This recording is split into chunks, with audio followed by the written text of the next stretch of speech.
நேர்மை உயர்வு தரும். மரியாதை. ராமன் வசித்து வந்த ஊரில் சோமன் என்ற ஒரு பணக்காரன் இருந்தார். அவர் மிகவும் பொல்லாதவர், பணத்தாசை பிடித்தவர். தன்னிடம் வேலை செய்பவர்களுக்கு சரியான கூலி கொடுக்க மாட்டார். ஒருமுறை சோமன் தன் தோட்டத்தில் விளைந்த தேங்காய்களை சந்தையில் விற்றுவிட்டு கிடைத்த 10,000 ரூபாயுடன் தன்னுடைய மாட்டு வண்டியில் காட்டு வழியாக வீட்டுக்கு வரும் போது தனது பணப்பையை தொலைத்துவிட்டார்.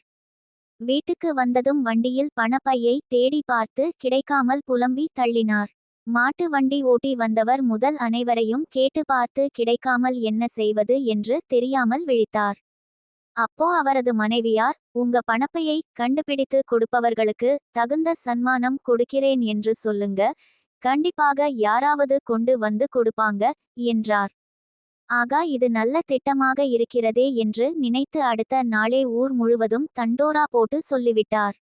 ஊரு மக்களும் பணப்பை கிடைத்தால் கொடுத்து சன்மானம் வாங்கலாம் என்று நினைத்தார்கள். அப்படி தேடி பார்த்தும் யாருக்கும் பணப்பை கிடைக்கவில்லை. இந்த சம்பவம் நடந்து ஒரு வாரத்திற்கு பின்பு அருகில் இருந்த ஊரிலிருந்து அந்த ஊருக்கு ஒரு வழிப்போக்கர் வந்தார். அவர் பெயர் பூபாலன். மிகவும் நல்ல குணமுடையவர். ஏழையாக இருந்தாலும் கௌரவமாக வாழ பிரியப்படுபவர். தன்னால் முடிந்தவரை அடுத்தவர்களுக்கு உதவுபவர். அவர் விவசாயம் செய்த நிலத்தில் நிலத்தடி நீர் கிடைக்காததால் விவசாயம் சரியாக செய்ய முடியவில்லை. வேறு தொழில் செய்யவோ தன்னிடம் பணமும் அனுபவமும் இல்லை என்பதால் பக்கத்து ஊருக்கு சென்று ஏதாவது வேலை செய்து சம்பாதித்து பின்னர் தொழில் தொடங்க நினைத்து வந்தார். போகிற வழியில் காட்டு பாதையில் இருந்த அம்மன் கோயிலுக்கு போய் வேண்டிக் கொண்டார். அப்படி காட்டு வழியில் போகும் போது அங்கே ஒரு புறா அடிபட்டு கீழே கடந்தது. அதை பார்த்து இறக்கப்பட்ட பூபாலன் அந்த புறாவை தூக்கி கொண்டு அருகில் இருந்த குளத்திற்கு கொண்டு சென்ற தண்ணீரை எடுத்து அந்த புறாவின் வாயில் ஊற்றினார். பின்னர் அந்த புறாவை அருகில் இருந்த மரக்கிளையில் வைத்துவிட்டு வந்தார். அவர் அப்படி வரும்போது பாதையின் ஓரத்தில் காலில் ஏதோ மாட்டியதைக் கண்டார். அது ஒரு பை. அதில் நிறைய பணமும் இருந்தது. அதை எடுத்தவுடன் பூபாலனுக்கு யாரோ பாவம், தன் பணப்பையை விட்டுவிட்டு போயிட்டாங்க, அப்படி தொலைத்தவர் மனம் எத்தனை வேதனைப்படுமோ, எனவே விரைவில் அவரை கண்டுபிடித்து கொடுத்துவிட வேண்டும் என்று ஊருக்கு விரைந்தார். அப்போது ஊருக்குள் சென்றபோது அங்கு இருந்த கடையில் விசாரித்தபோது கடைக்காரர் சோமனை பற்றி சொல்லி அவர் தான் தொலைத்தவர், நீங்க இதை கொடுத்தால் கண்டிப்பாக சன்மானம் கொடுப்பார் என்றார். உடனே பூபாலனும் சோமன் வீட்டை தேடி பிடித்து சென்று பணப்பை கிடைத்த விபரத்தை சொன்னார்.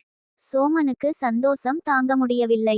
உடனே அந்த பணப்பையை வாங்கி கொண்டார். அதே நேரம் அவரது கெட்ட எண்ணமும் வெளிப்பட தொடங்கியது. பணப்பை கிடைத்துவிட்டது, பணமும் சரியாக இருந்தது, இப்போ ஏன் இவனுக்கு சன்மானம் கொடுக்க வேண்டும்? சன்மானம் கொடுக்காமல் தப்பிக்க என்ன செய்யலாம் என்று யோசித்தார் சோமன். கெட்ட மனம் கொண்ட சோமன் பூபாலனை பார்த்து, நீ என்னை ஏமாற்ற பார்க்கிறாய். நான் என்னுடைய பையில் வைர மோதிரம் ஒன்றையும் வைத்திருந்தேன், அது காணவில்லை. மரியாதையாக கொடுத்துவிடு, உன்னை சும்மா விடமாட்டேன் என்று கத்தினான். பூபாலனுக்கு ஒன்றுமே புரியவில்லை. ஒருவேளை இவர் சொன்னது போல் வைர மோதிரம் இருந்து தொலைந்து போயிருக்குமா? நாம் தான் எடுக்கவில்லையே, இவரிடம் சன்மானம் வாங்குவதை விட பிரச்சினையில் இருந்து தப்பிக்கலாம் என்று யோசித்தார். சோமனோ விடாமல் கத்தி ஆர்ப்பாட்டம் செய்தார். பூபாலன் பணப்பை கொண்டு வந்த செய்தியை ஊராருக்கு சொன்ன கடைக்காரர், கஞ்சப்பயல் சோமன் அப்படி என்னத்தான் பரிசு கொடுக்க போறான் என்று பார்ப்போம் என்று அனைவரையும் அழைத்து வந்தார்.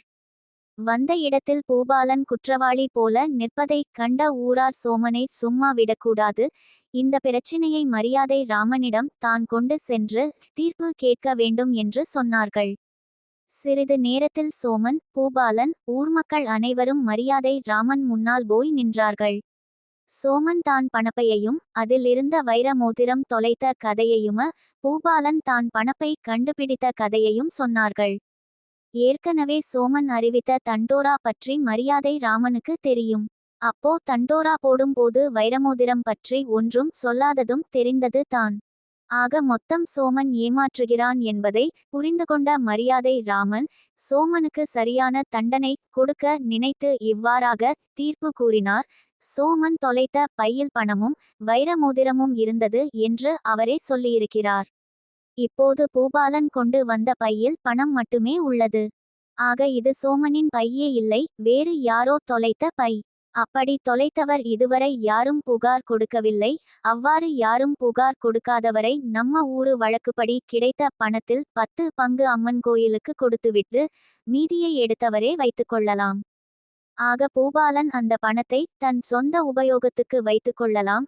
சோமனின் பணம் மற்றும் வைர மோதிரம் கொண்ட பையை கண்டுபிடித்தவுடன் சோமனே சன்மானம் கொடுப்பார். சபை கலையலாம். மரியாதை ராமன் தீர்ப்பு சொன்னதும் சோமனுக்கு இதயமே நின்று போனது போல் ஆகிவிட்டது.